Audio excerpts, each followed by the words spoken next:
Kita ketemu lagi. Jadi salah satu bukti adanya batas antara gerak samudra dan gerak benua itu adalah adanya ring of fire.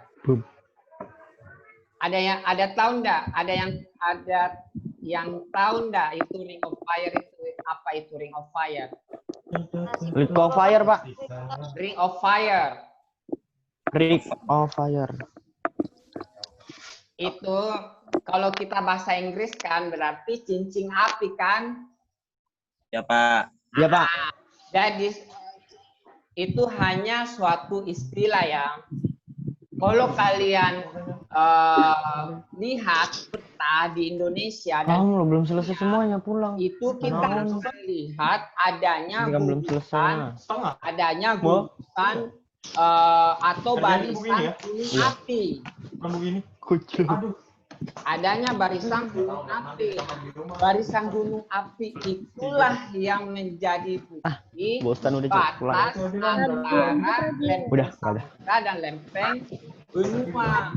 Jadi batas lempeng itu kan akan terjadi subduksi. Subduksi itu ada yang ditunjang, ada yang menunjang. Lebih jelasnya nanti kita bahas di struktur geologi. Jadi kalau pertanyaannya apa sih Pak bukti batas gerak benua dan gerak samudra? Salah satu bukti adanya batas gerak samudra dan gerak benua itu adalah adanya gugusan gunung api di dunia. Kalau kalian kita ke Indonesia ya, kalau kalian perhatikan peta Indonesia dan penyebaran gunung api di Indonesia, di situ itu pasti dia berpola, ada polanya. Jadi mulai dari Sumatera bagian selatan turun, bagian barat, Sumatera bagian barat turun ke bawah, Sumatera kemudian masuk ke Jawa, Malaysia selatan, di situ gunung apinya, kemudian pergi ke Bali, kemudian naik ada di Sulawesi bagian utara, Maluku. Nah, itu salah satu bukti deh. Disitulah batas antara lempeng samudra dan lempeng benua. Dan betul Indonesia itu terdiri dari lempeng samudra Pasifik dan lempeng benua Eurasia, dan ada juga lempeng Australia dan ada juga lempeng kecil lempeng benua Filipina.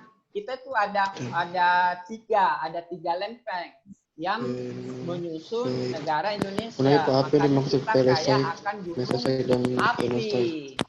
Ya Yusril ya. Mana Yusril? Ya, Pak. Ya, Pak. Paham ya. Dan yang lain juga tahu ya. Jadi jangan sampai kalian yang bertanya kalian tidak memperhatikan. Saya tanya ulang Yusril. Pak sudah azan.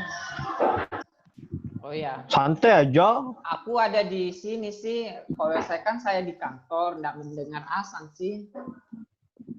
Ini masih azan kah atau gimana? Di jama sholatnya, jama. Lanjut.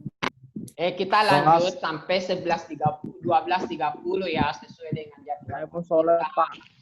Semua sholat kok yang muslim ya. Iya, sudah.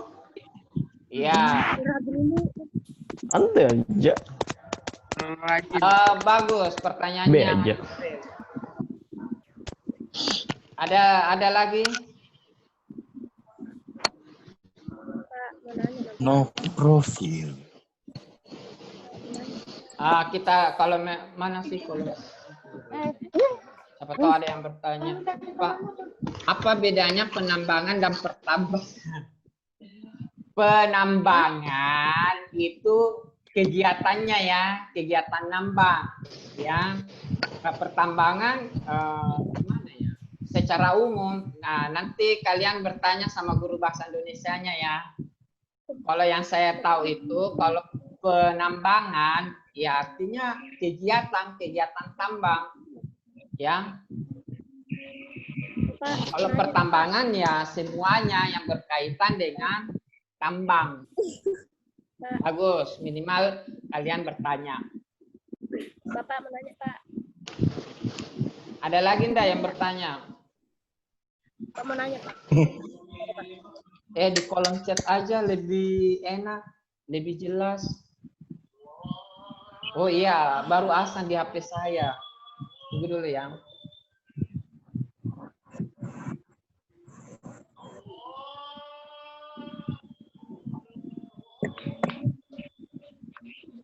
Azan.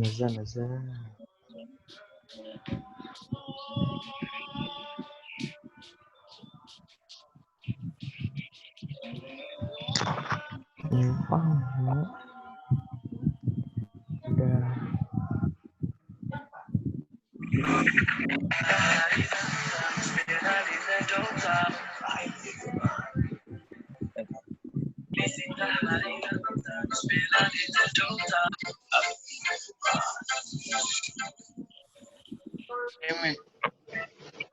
Mati anjir.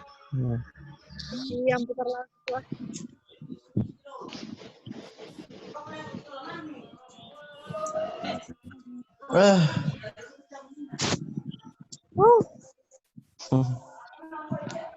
Ini apa ini?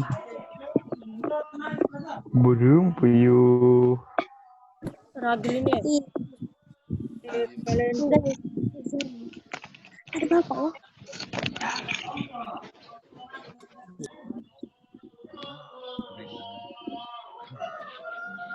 Ini gini loh. Perhatiin memang kita ada ya. Aku coba lihat. Aku lihat siapa nih? Mas Doni. Oke, kita lanjut ya. Ini saya ternyata ekspektasi saya itu di luar dari perkiraan ya. Kalian itu sudah jauh sekali pemikirannya, pertanyaannya. Nah, ini ada pertanyaan yang bagus lagi dari Yusril. Apa perbedaan antara igneous rock dan vulkanik rock, Pak? Nanti lebih jelasnya akan dijelaskan di materi batuan ya, tapi saya jawab secara umumnya sekarang. Jadi kalau igneous rock itu batuan beku, jadi semua batuan beku. Nah, kalau vulkanik rock itu bagian dari batuan beku, tetapi dia bagian terkecil dari batuan beku. Jadi namanya aja vulkanik, jadi batuan yang terbentuk akibat aktivitas gunung api atau Gunung api. Ya, kalau igneous rock ya itu batuan beku yang secara umum yang terjadi dari pembekuan magma. Walaupun atau tanpa terjadinya gunung meletus, batuan itu akan terbentuk. Jadi kalau igneous rock secara umum, vulkanik rock bagian dari batuan beku. Cuma dia lebih khusus terjadi akibat batuan, akibat terjadinya gunung meletus. Jadi contohnya itu vulkanik rock itu Tufa, Breksi, Basal, itu bisa terjadi juga. Nanti lebih jelasnya akan dibahas di materi batuan, ya. Bagus. Di luar ekspektasi pertanyaannya kalian. Nah, ini saya lebih senang kalau begini. Kalian aktif bertanya, saya bisa jelasin. Dan kelas kita hidup. Kalau saya bisa jawab, saya jawab. Kalau saya tidak bisa jawab, ya kita pending dulu. Nanti dicari jawabannya. Bagus ya, Yusril ya. Mudah-mudahan kalian bisa nangkap penjelasan saya. Kemudian ini ada Ya, Pak. Ediska. Pak mau nanya Pak, itu kan tadi kejadian terjadi sekarang adalah kejadian terjadi di masa lampau. Nah, itu sebab akibatnya pas masa lampau sama sekarang itu sama, Pak. Nah, itulah tugas seorang geologis, mencari tahu apakah kejadian yang terjadi di masa lampau itu hampir sama dengan kejadian di masa sekarang.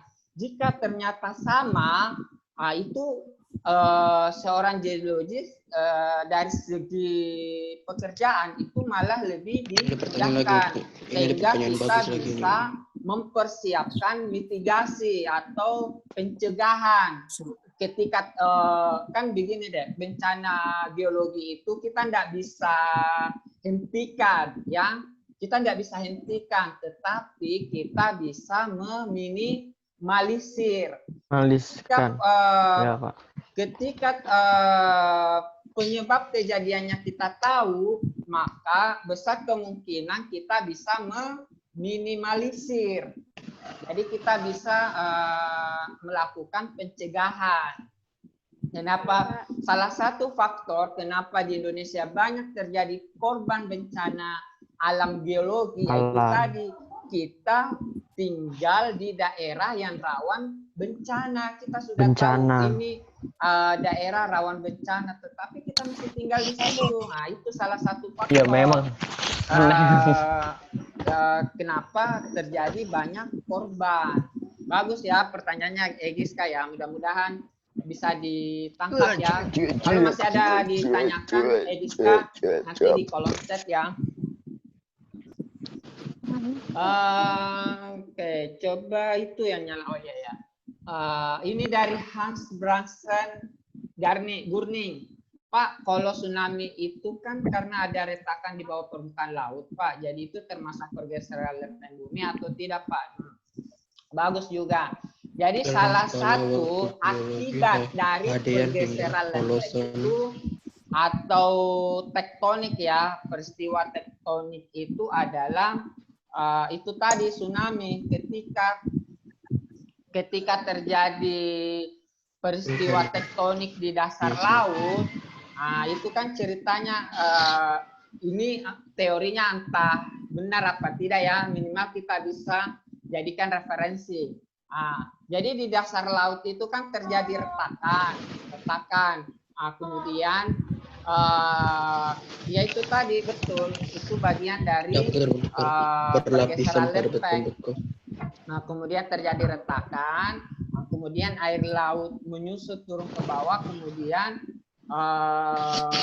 tertekan lagi ke bawah, makanya muncullah satu gelombang itulah yang dinamakan tsunami. Ya betul, salah satu ya. Kenapa saya selalu bilang salah satu? Karena suatu proses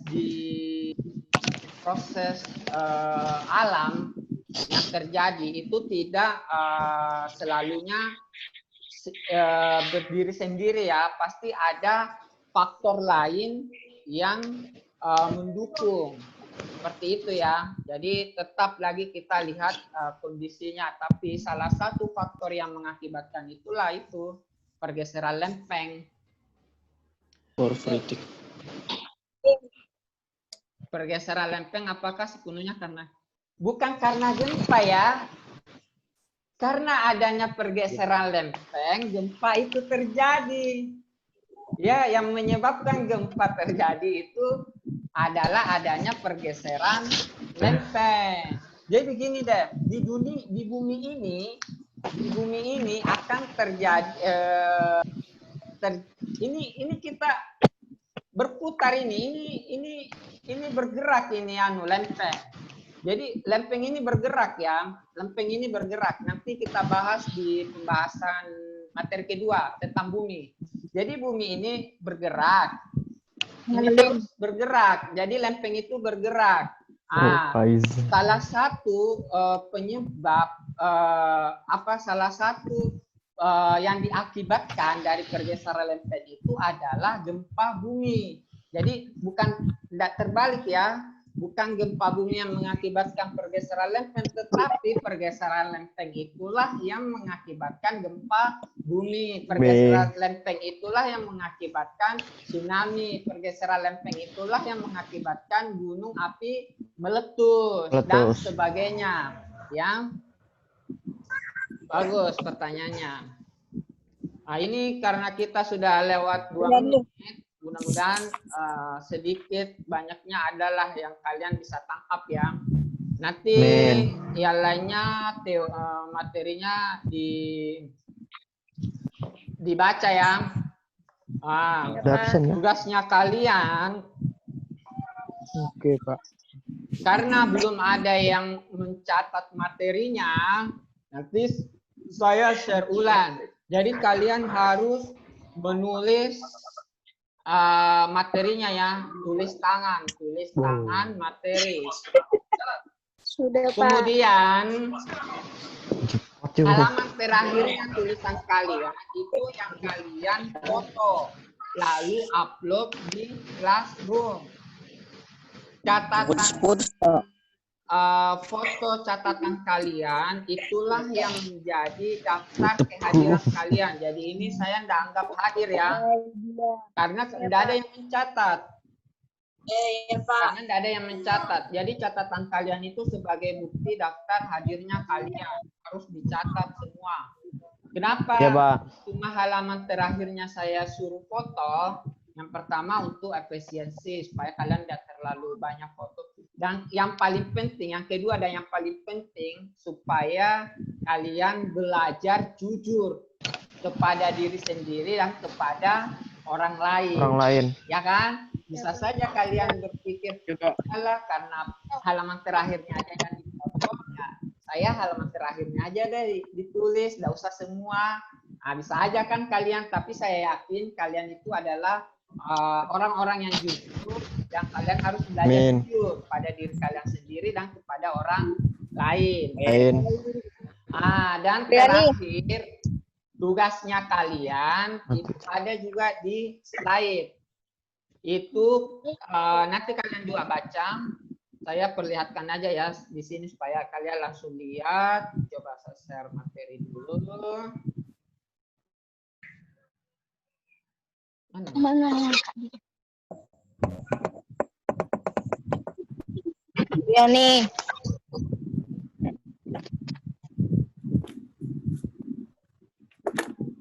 Bukan. Paringan. Ini kelihatan enggak? Kelihatan, Pak. Kelihatan kan? Nah, di sini tugasnya kalian itu cari artikel yang terkait dengan ilmu biologi, baik dari majalah ilmiah, surat kabar, atau internet. Kemudian simpulkan apa sebenarnya manfaat dari ilmu biologi bagi kehidupan kita. Jadi bisa majalah, surat kabar, atau internet. Jadi begini dan kalian cari di internet itu peristiwa-peristiwa geologi. Kemudian nanti kalian simpulkan apa sih manfaat kita mempelajari geologi, ya? Paham ya? Paham. Itu sebagai tugasnya kalian ya. Silahkan dibatas waktunya kapan ya, lebih cepat kalian kumpulkan lebih bagus. Baik. Semakin kalian tutup tugasnya dan kewajibannya, maka kalian makin kesusahan di belakangan. Oke? Pak, saya mau nanya. Terakhir, ada pertanyaan Anda sebelum kita tutup? Siapa tadi bertanya? Ayo, Pak.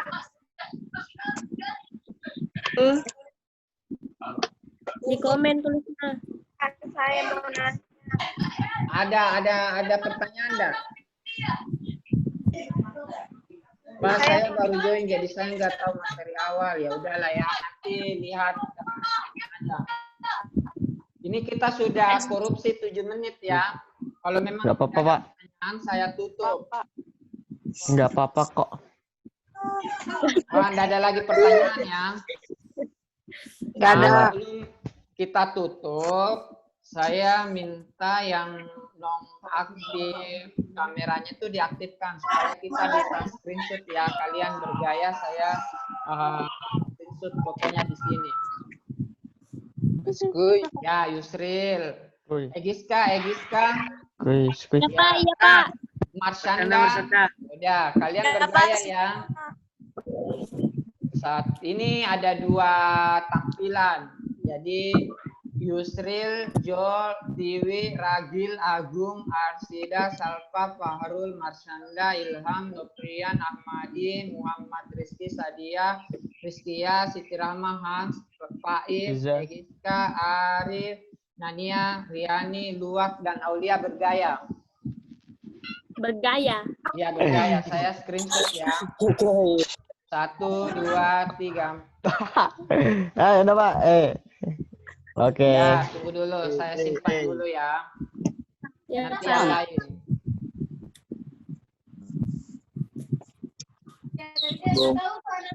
Mari, mari.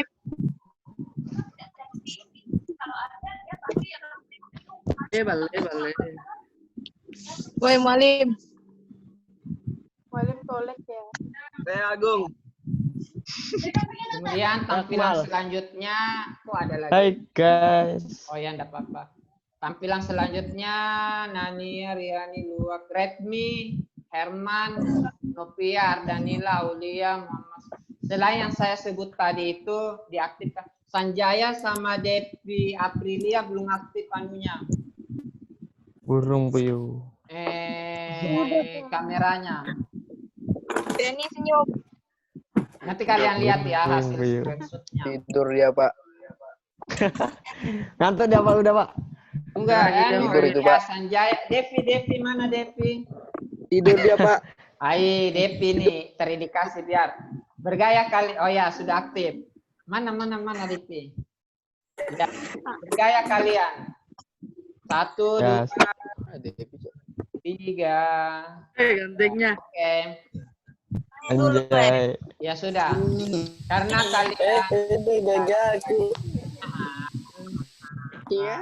kita untuk pertemuan hari ini Bapak ucapkan banyak terima kasih ya karena ternyata peserta di sini itu ada 44 tadi sempat 40 tapi dia mungkin keluar. Oke, Ya, Pak. kita lanjut nanti ya. Minggu depan kita ulangan harian ya. Iya, Pak. Iya, Pak. Ulangan harian. Untuk minggu depan kita tidak ada Zoom ya. Jadi nanti Zoom-nya itu selang-seling karena Zoom kita hari ini berarti minggu depan tidak ada. Minggu depan nanti kalian ulangan sama mencatat materi kedua. Nanti minggu depannya lagi baru kita jelasin. Ya, seperti itu sistemnya ya.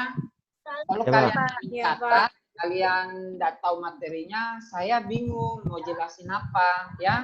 Dan kalian juga Ya bingung, Pak. haho-haho, ya. Kalau kalian belum pelajari materinya. Oke. Sekali lagi, Bapak terima kasih. Kalian 10 orang bertransaksi dan Bapak ucapkan Salam. ya, Waalaikumsalam warahmatullahi wabarakatuh. ya, ternyata ada 44 orang. Jadi